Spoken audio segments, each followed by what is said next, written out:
Good afternoon, everybody.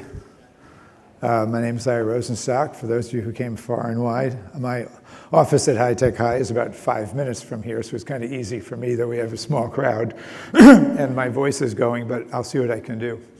High Tech High was started 20 years ago by Irwin Jacobs, a gentleman who was an MIT professor who is a lovely person and started a program called Qualcomm, and he invented these little things right here. And he needed more engineers, and he wanted us to create a school that had an engineering focus to it, and we wanted a school that had a college-going focus. I'm about to show you a lot of equipment and a lot of things that students have done. All of our students are accepted purely by a zip code-based lottery. I've worked under DSEG in other cities I was principal of the oldest high school in the United States, Cambridge Regional Latin, which opened in the 1660s, but I was not there then, and now some of the youngest. And so we had this idea of only accepting kids by zip codes. And so far, I'm also an attorney, and that has worked out quite well with us. So if you come from a wealthy area, you have more land and fewer people. And if you come from a poor area, you've got less land and many people, and that's why our demography is 72% of color, 50% free and reduced lunch, 13% special ed, and 97% college going. We have 14 schools, all in the metropolitan area, 2 more that are opening in the fall. And we also have a graduate school of education, one of the only graduate schools of education in the United States that's embedded in K-12 schools, where I, among other things, teach school law. So I just want to, in the time that I have here today, I understand there's no Q&A, and if there's time, I'll do it if we can, but I just want to show you student work, because that's what I think is the most exciting part of what we do.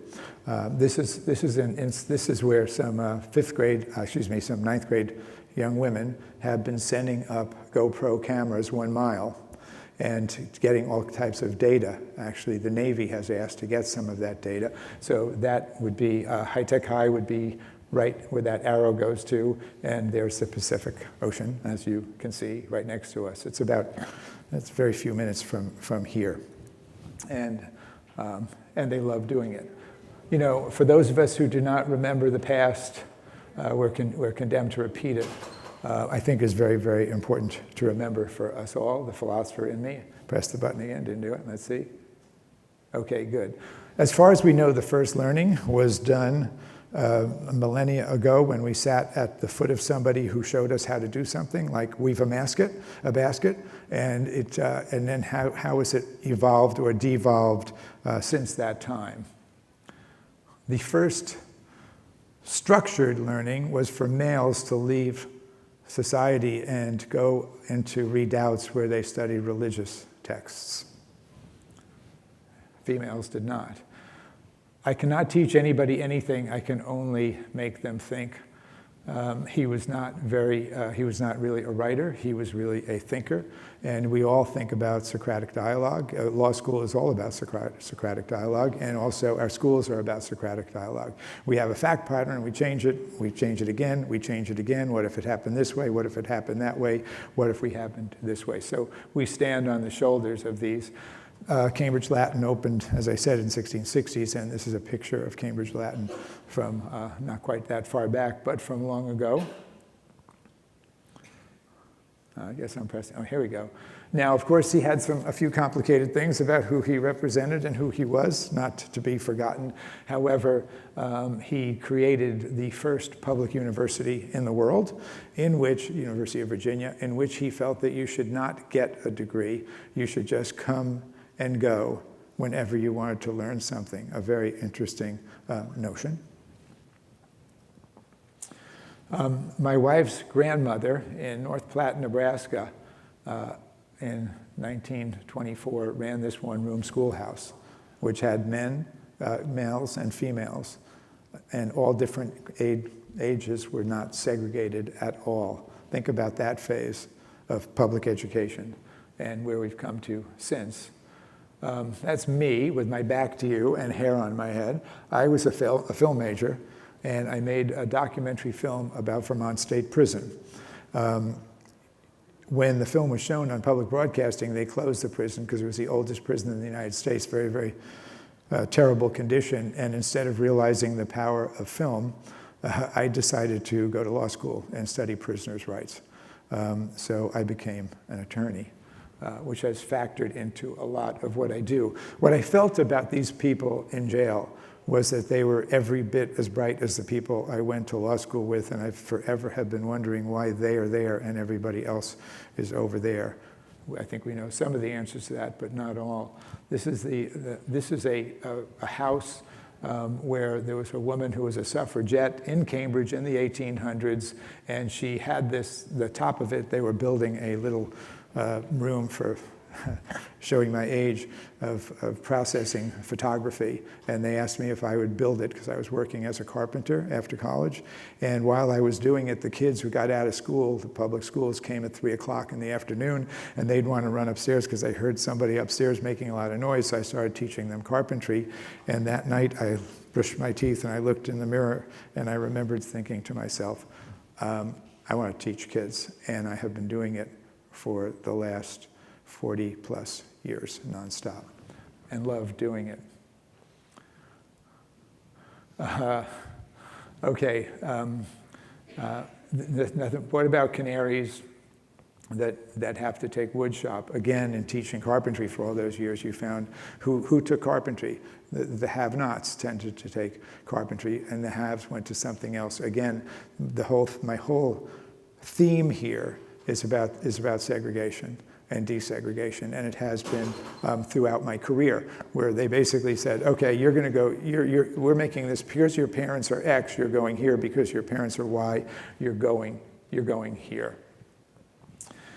Okay, the more any quantitative social indicator is used for social decision making, the more subject it will be to corruption pressures, and the more apt it will be to distort and corrupt the social processes it is intended to monitor. This is Don Campbell. Don Campbell was at the University of Michigan, and he wrote that in the 60s, and he had a professor in the 20s who had written about the term unintended consequences. And so this whole idea of segregation, again, comes throughout, and I say this because of High Tech High is trying to do everything other than that segregation, and I'll show you more about how we did that. Not everything that can be counted counts, and not everything that counts can be counted. Albert Einstein.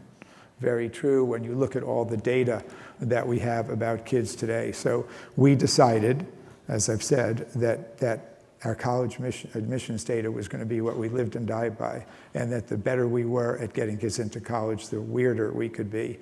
And that has worked out rather well. So we have 5 high schools, we've got 5 college placement officers. Every one of them worked in a highly selective college admissions office for at least 5 years, and every one of them is the first member of their family to go to college.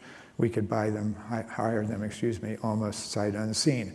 Because of the Common App, which a lot of people think is good and a lot of us really question about, you now have a kid who can apply to 13 schools in 20 minutes. What the colleges had not realized was how many readers they were going to need to cover all this, because typically most applications are read by 2 people. So that's why we have college placement officers that have those characteristics, and that's why we have the data that we have, because we have taken advantage of the fact that there are a lot of people out there for us all to hire who have worked in a highly selective college admissions office and can bring them into our high schools to help us get those results, because they're first gen and because they worked at a college, they can help you with both of those things immensely. Understanding derives from activity. John Dewey. Dewey and Francis Parker were 2 characters at the University of Chicago almost exactly 100 years ago.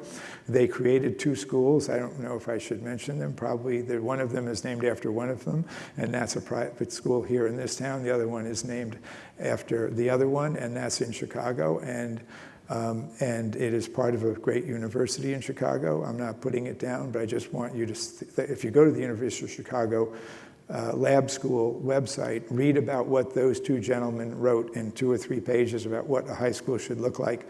What's fascinating about it, one, it was almost exactly 100 years ago, and 2, both of the schools that they wrote about don't look at all like what it was that they wanted them to be like. So I say this not because they're bad schools, I say that because for places like High Tech High, there's a regression to the mean, and that's something that we really think about. How can we prevent the regression to the mean?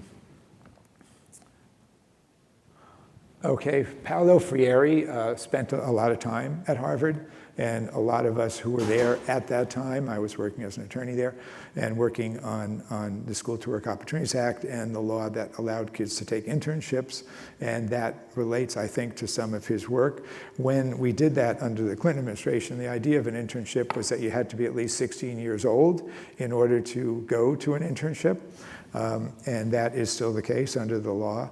And the reason that we picked 16 is that you need to be 16 years old in order to work in a hospital. And I often ask myself how it is that I landed up from New York City and Cambridge in Southern California.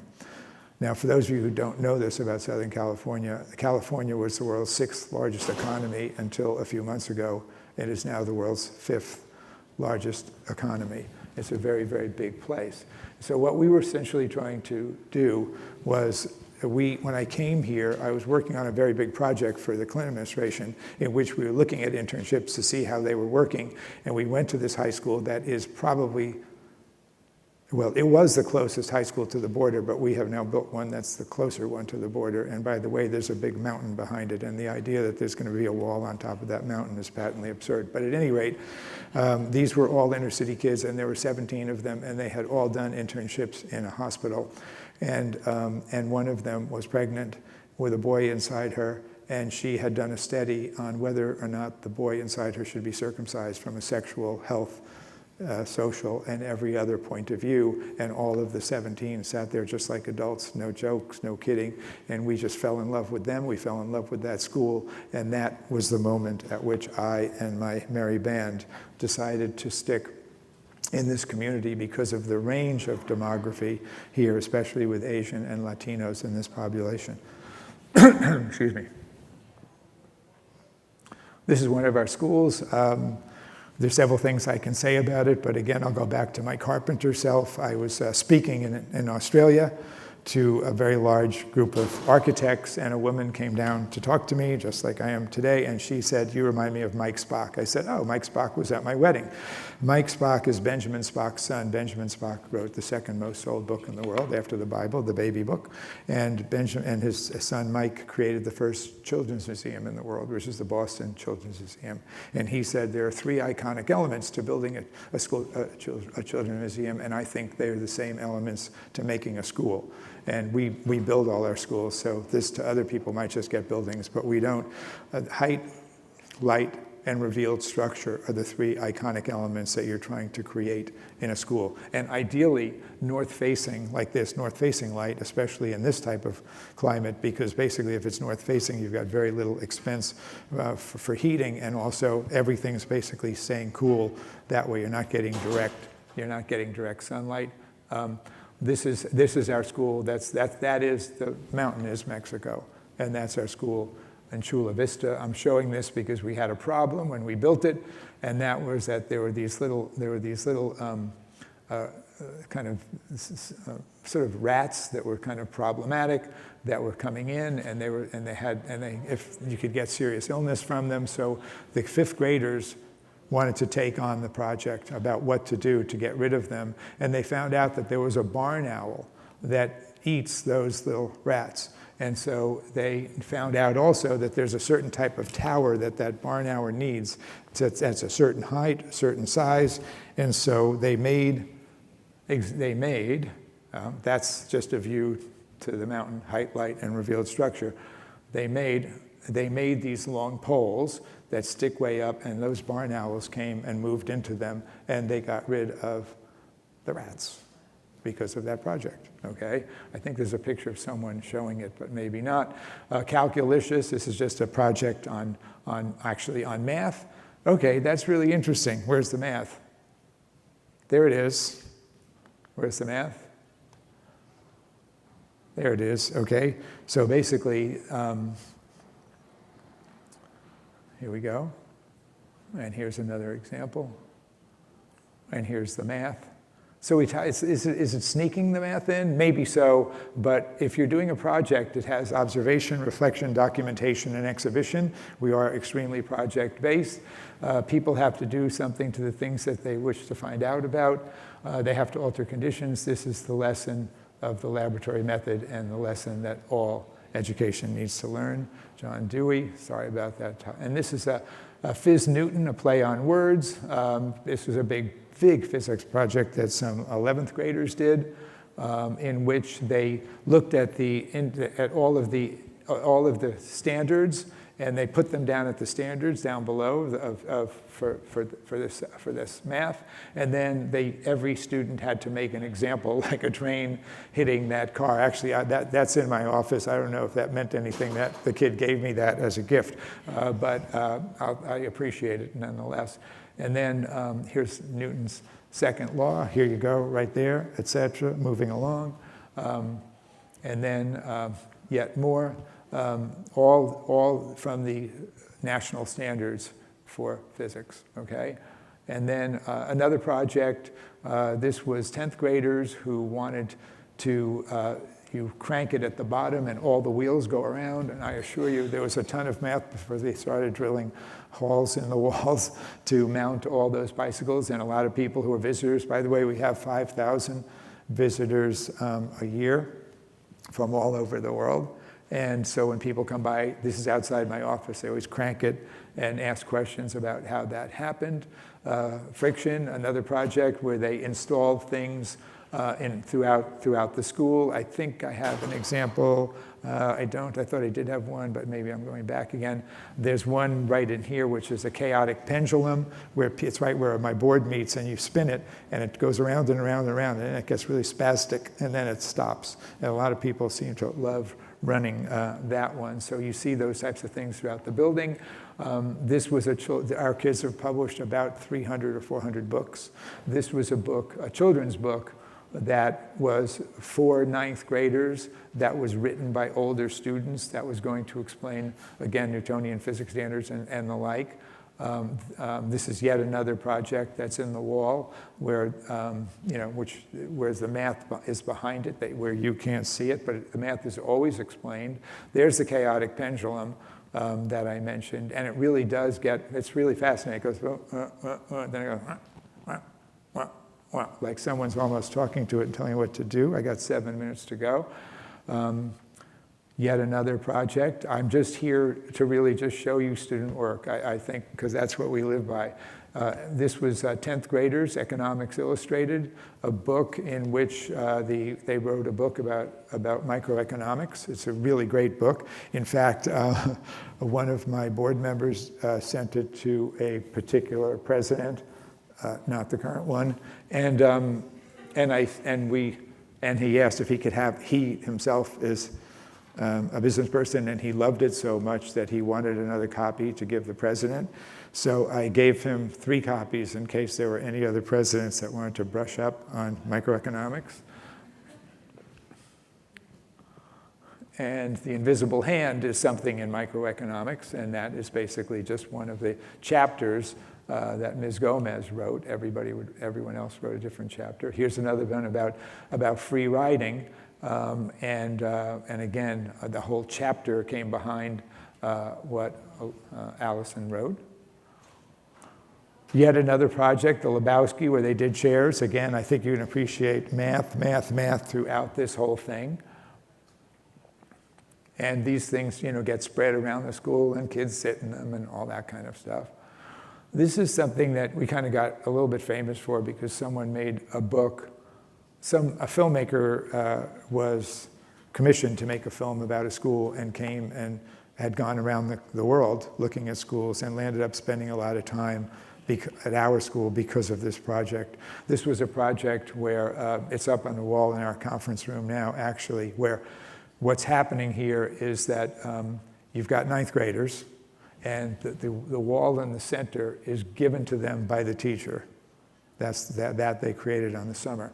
Now the kids are each in small teams of 3, and every one of them, here, every one of them had to come up with their own theory about why civilizations rise and fall. Typically, deforestation, lack of water, pestilence, war, etc.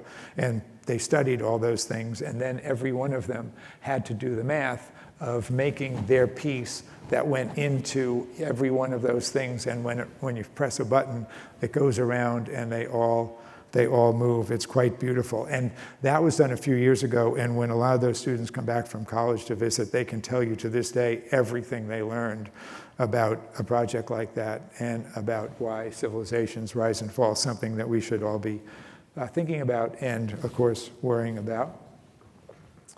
And the loft, where they made staircases. Yeah, what could possibly go wrong with kids building lofts throughout a school? A lot.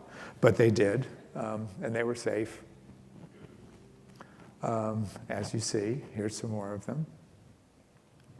So project-based learning is kind of what we all do. It's observation, reflection, documentation, exhibition. We observe, we reflect, we document, and then we exhibit. A lot of places do the first three and don't do the fourth. We do the fourth as well. And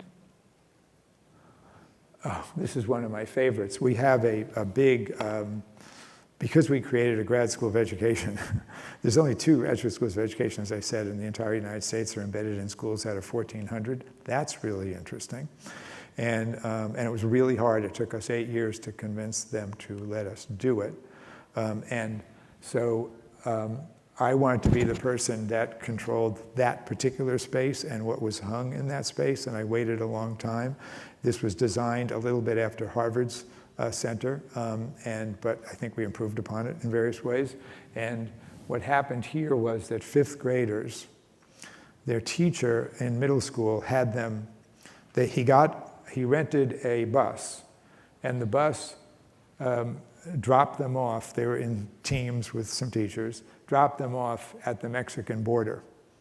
And then they walked all day making notations about what that was like there. And then the bus picked them up, and then the next day it dropped them off right where they walked to. And then the next day they walked to there and taking notations. And then the next day and the next day, in 5 or 6 days, they got home, and then they decided from everything they learned about how the closer you are to Mexico, the more it feels like Mexico, and the further you're away from Mexico, the less it feels like Mexico. They decided to make this project, and I've got 2 minutes to go. And I said, and it's also, I don't like burnt wood as a carpenter, but this is a beautiful 3-dimensional piece, so we put it up because we have so many guests, and they all go to the big forum, which comes from the Roman forum, and the document, what is a forum in the dictionary? A place where people go to share ideas. And so this is the one that we have up on the wall, so our guests can actually look at a 3-dimensional, it is 3-dimensional, you can't tell it there, it's a gorgeous map of this metropolitan area of this city. Now you can see it's 3-dimensional. Okay, there you go. This is the forum itself, quite an interesting space. And then here we are back to the beginning with 1 minute and 30 seconds. So basically, I live by an ethos of working hard and having fun. I think that kids should love coming to school and not feel tortured going to school. We have so few disruptive children. It is rather extraordinary, and I just think that I want to end with what I began with. With freedom comes responsibility. The more we trust students, the more responsible they become. Thanks so much for listening to me, everybody.